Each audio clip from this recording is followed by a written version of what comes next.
দেখুন বন্ধুরা, আজকে আমি পাউরুটি দিয়ে একটা খুব মজাদার রেসিপি বানাবো। তার জন্য আমি এখানে কিছু পাউরুটি টুকরো করে নিয়েছি এবং তার জন্য আমার আরো লাগবে কিছু সবজি। এখানে সেই সবজিগুলো সব আমি কেটে নিয়েছি। এখানে লাগছে আমার টমেটো কুচি, এখানে আছে পেঁয়াজ কুচি, এখানে আছে আদা কুচি, এখানে আছে আপনার লঙ্কা কুচি, আর আছে রসুন কুচি। দেখুন সমস্ত সবজিগুলো আমি ভালোভাবে কুচিয়ে নিয়েছি।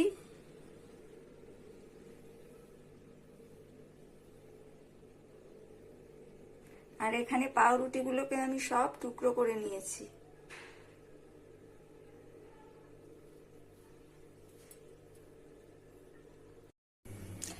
আচ্ছা, এইবার পাউরুটিগুলোকে আমি সেঁকে নেব। তার জন্য এখানে আমি একটা ফ্রাই প্যান বসিয়ে দিয়েছি গ্যাসে। আমার গ্যাস জ্বালানো হয়ে গেছে। এইবার দেখুন পাউরুটিগুলোকে আমি সেঁকে নেব, বলতে পারেন অল্প করে ভেজে নেব।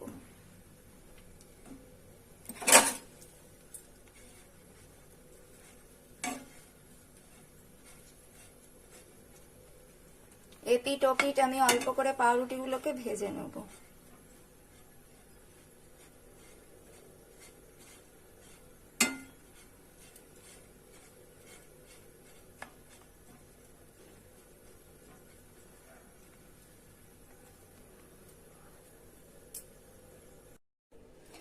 পাউরুটিগুলো আমার ভাজা হয়ে গেছে।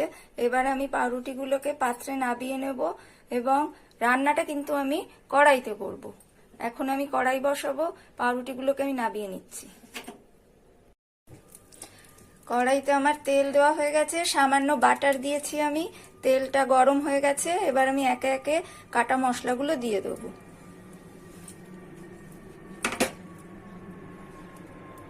রসুন দিচ্ছি,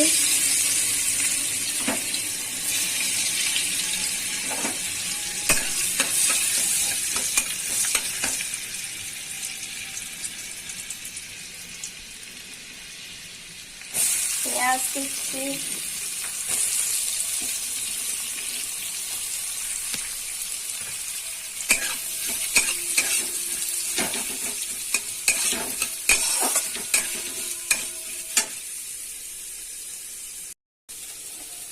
এইবার আমি টমেটো, আদা, লঙ্কা একসাথে সব দিয়ে দেবো।